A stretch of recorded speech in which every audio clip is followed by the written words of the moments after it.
안녕하십니까. 뉴스데스크 강원입니다. 오늘은 우리 3대 명절 가운데 하나인 음력 5월 5일 단오날입니다. 소사라 단오를 주제로 축제가 절정인 단오장에 취재기자가 나가 있습니다. 이하라 기자, 현장 분위기 어떤가요? 네, 저는 지금 강릉 남대천 단오장에 나와 있습니다. 영산훈 콘서트가 한창인데요. 월요일임에도 축제장은 많은 인파로 붐비고 있습니다. 신과 사람이 소통하는 단오굿은 주민뿐 아니라 관광객들에게도 강릉 단오제에서 만날 수 있는 이색 볼거리입니다. 전통으로 내려온 굿을 이렇게 공연을 해서 보니까 어딘가 마음도 좀 아련하고 좀 추억이 좀 오는 것 같아서 너무 좋은 것 같아요. 인기가 갈수록 높아지는 강릉 단오장사 씨름대회도 단오제의 백미입니다. 들배지기, 오금거리, 잡채기까지 화려한 씨름 기술이 모래판을 장식합니다. 김지우 선수가 오금 당기 기술을 성공하며 1대5로 앞서갑니다. 아슬아슬 외줄타기 공연에 박수갈채가 쏟아지고 자연의 소리를 닮은 꽹과리, 장구, 북, 징소리에 노래와 무용이 곁들여지는 종합예술, 흥겨운 농악이 공연장을 가득 채웁니다. 방문객에게 아낌없이 나눠주는 수리치떡과 창포주는 단연 인기입니다. 굉장히 수리떡이 맛있고요. 막걸리를 별로 좋아하지 않은데 우리 그 창포주를 주니까 아주 깔끔하고 좋습니다. 전국 최대 규모의 난장이 열리고 국가 지정문화재와 민속놀이 행사 등 12개 분야 64개 프로그램이 단오 행사장을 가득 채우고 있습니다. 천년의 축제 강릉 단오제는 오는 13일까지 이어집니다. MBC 뉴스 이하라입니다. 탄광 지역에서는 오래전부터 단오날 탄광의 산신을 모시고 탄광 사고로 숨진 광부들을 기리며 유족의 아픔을 위로해왔습니다. 이달 문을 닫을 예정인 석탄공사 장성광업소에서 처음으로 외부의 단오 행사를 공개했는데 특색 있는 민속 향토 문화로 평가되고 있습니다. 김영호 기자가 보도합니다. 단오날 새벽 4시 석탄공사 장성광업소에서 검은 양복을 입은 20여 명이 산으로 올라갑니다. 잠시 후 제단이 차려진 산신각에 도착하자 태백산 산신에게 충문을 읽고 광업소 임직원들이 절을 합니다. 신축사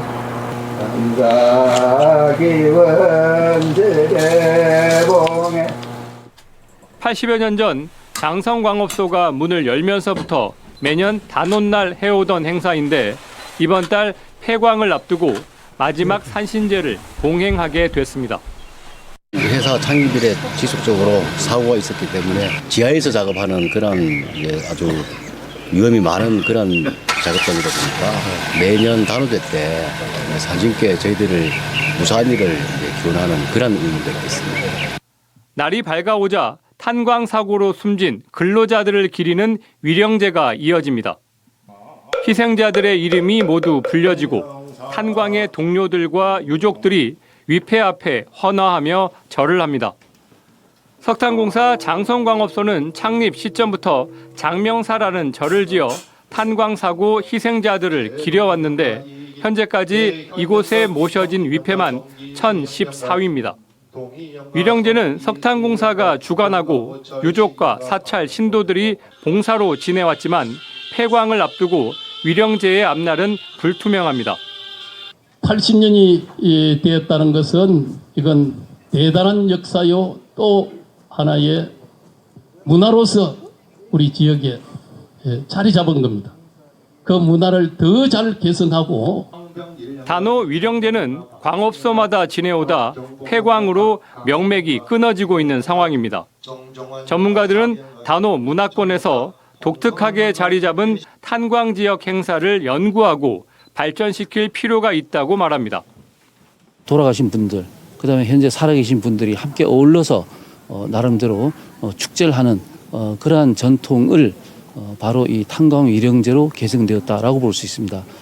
탄광 지역에서는 단오날 오후 1년 중에 가장 큰 체육대회를 열어 주민 화합과 놀이 문화도 즐겼습니다.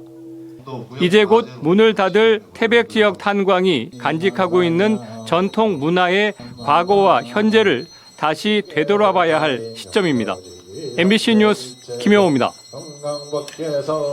북한의 대남 오물풍선 살포에 대응해 최전방 지역에서 대북 확성기 방송을 재개하자 접경지 주민들의 불안감이 확산되고 있습니다. 합동참모본부가 어제 약 2시간 동안 최전방 지역에서 확성기 방송을 재개하는 등 남과 북의 긴장과 갈등 수위가 높아지면서 자칫 무력 충돌이 발생하지 않을까 주민들은 우려하고 있습니다. 한편 지난 8일 밤부터 오늘 오전까지 강원도에서만 북한 오물풍선 15개가 발견됐습니다. 대한의사협회가 오는 18일 의대 정원 증원에 반대하는 전면 휴진을 예고한 가운데 정부가 개원이들에게 진료 명령과 휴진 신고 명령을 내렸습니다.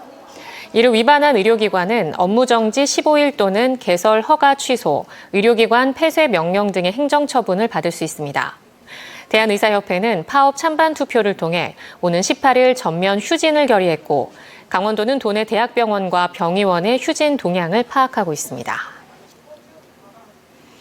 정부의 2차 공공기관 이전 계획이 올 연말쯤 발표될 것으로 알려지면서 지자체와 정치권의 움직임이 빨라지고 있습니다. 윤석열 정부는 1차 이전 성과에 대한 용역이 마무리되는 11월 이후 2차 공공기관 이전 계획을 발표할 예정입니다. 강원도는 금융과 관광, 국방과 건강 등 32개 공공기관 유치를 목표로 하고 있습니다. 한편 허영, 박정아 국회의원은 강원도에 공공기관을 유치하기 위해 각각 혁신도시법 개정안을 발의했습니다. 속초 영랑호수 윗길 관련 주민 소송에서 속초시가 장기적으로 철거가 바람직하다는 환경영향평가 결과를 수용하기로 하면서 법원이 직접 조정안을 마련하고 있습니다. 그런데 제대로 된 시민 논의 없는 일방적 결정이었다는 지적이 속초시 의회에서 제기됐습니다. 박은지 기자입니다. 제335회 속초시 의회 제1차 정례회. 방청석이 가득 찬 가운데 신선익 의원이 영랑호수 윗길 주민소송 관련 시정 질문에 나섰습니다. 최근 속초시가 장기적으로는 생태계에 영향이 커 철거가 바람직하다는 법원의 환경영향평가 결과를 수용한 과정이 일방적이라는 겁니다. 비슷한 시기 속초시가 실시한 해양환경조사는 부교 설치 전후에 환경 영향이 거의 없었고 법원의 환경영향평가도 비슷한 추정일 뿐이어서 시민들의 논의가 필요했다는 주장입니다. 개인적으로 부교 반대 의견을 밝혀왔던 이병선 시장이 취임하면서 원고인 환경단체가 내야 하는 환경영향평가 비용은 속초시에서 전액 부담했고 건설 비용에 철거까지 예산이 줄줄이 낭비될 것이라고도 말했습니다.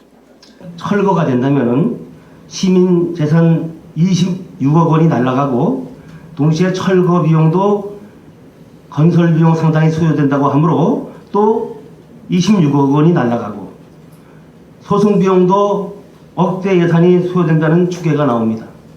이병선 시장은 부교 설치보다 친환경적인 접근이 필요하다는 개인적 소신을 밝혔지만 시장으로서는 절차적 문제를 바로잡고 경제와 환경을 함께 살리는 방안을 마련하겠다고 답변했습니다. 먹고 사는 문제가 얼마나 중요합니까? 우리 속초시의 지역경제 발전, 속초시의 지속가능한 환경의 보존, 이 가치가 서로 다를 것 같지만 함께 조화롭게 대안을 만들자는 게 민선 8기의 기본 정책입니다.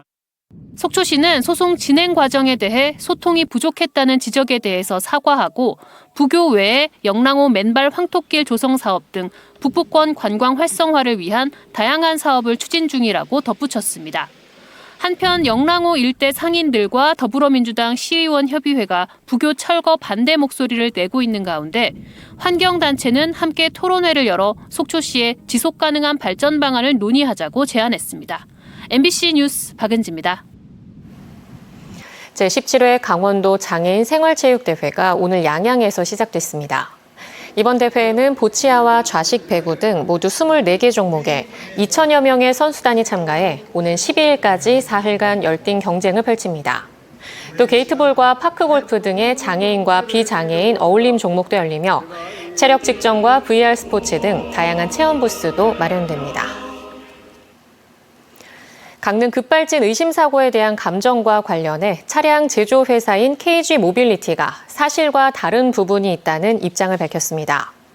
KG 모빌리티는 입장문을 통해 강릉 도로 현장에서의 주행 시험은 가속 상황, 사건 차량과 시험 차량의 상이점, 도로 상황의 차이점 등 제반 조건이 국과수의 분석 결과 및 확인된 객관적인 데이터에 부합하지 않는다며 법원에 보완 감정을 신청해 제대로 된 감정 결과를 받을 예정이라고 밝혔습니다. 이 같은 KG 모빌리티 주장에 대해 유족 측 변호사는 4월 19일 실도로 주행 감정의 본질과 목적을 왜곡하고 나아가 5월 27일 실시된 AEB 작동 시험의 신뢰성을 근거 없이 폄하하는 거라고 반박했습니다. 지난 4월 4일 강릉시 한 주택에서 발생한 8세 아동 사망 사건과 관련해 춘천지검 강릉지청이 피해 아동의 부모와 지인 2명을 기소했습니다. 강릉지청은 사망 아동의 아버지인 35살 남성과 어머니인 33살 여성이 아동에게 신장 질병이 있다는 사실을 알면서도 장기간 방치해 사망에 이르게 했고 또 다른 자녀인 4세 여자아이의 눈 질환을 방치해 지난달 중상해에 이르게 했다며 지난해 1월부터 올해 4월까지 상습적으로 피해 아동들을 폭행하고 방임한 사실을 확인해 아동학대 치사 등의 혐의로 구속 기소했다고 밝혔습니다. 또 이들의 지인으로 함께 살았던 32살 남성과 35살 남성이 지난해 10월부터 올해 4월까지 상습적으로 피해 아동들을 폭행하고 협박한 사실을 확인해 이들을 각각 구속, 불구속 기소했다고 설명했습니다. 강원도가 특별조정 교부금을 시군에 차등 배분하겠다는 계획을 보류했습니다. 김진태 지사는 오늘 기자간담회에서 일부 시장 군수들과 면담한 결과 부담스럽다는 부정적인 의견이 있어 차등 배분 계획을 보류하겠다고 말했습니다. 당초 김 지사는 시군에 주는 교부금 예산 100억 원 정도를 평가 기준에 따라 차등 배분하겠다고 했지만 공무원 노조 등에서 돈을 무기로 시군을 줄 세우려 한다는 비판을 제기했습니다.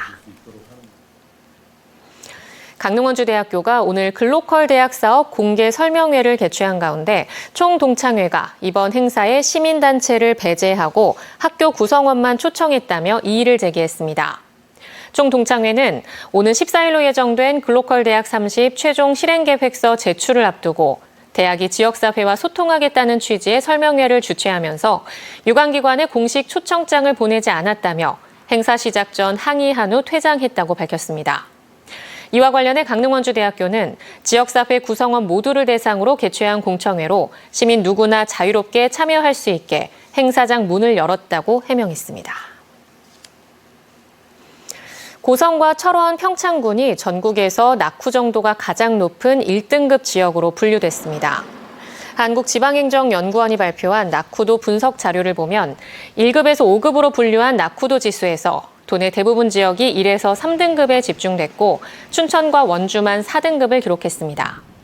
강릉과 횡성, 영월, 정선은 3등급으로 분류됐고 홍천과 화천, 양구, 인제 등 9개 시군은 2등급이었습니다.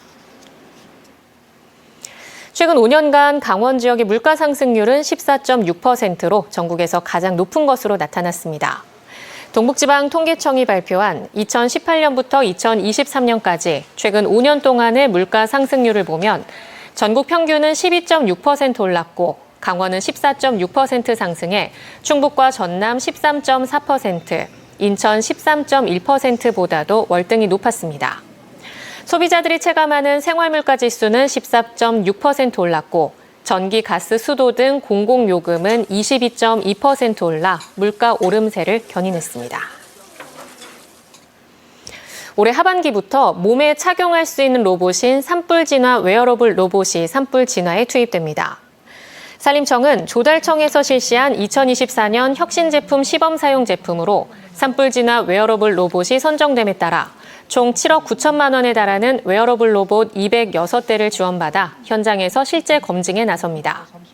특히 대형 산불 위험 지역인 강원과 영남권역 지방산림청에 우선 보급해 웨어러블 로봇 착용으로 인한 산림 작업의 용이함과 어려움을 파악할 예정입니다. 강원뉴스 마칩니다. 시청해주신 여러분 고맙습니다.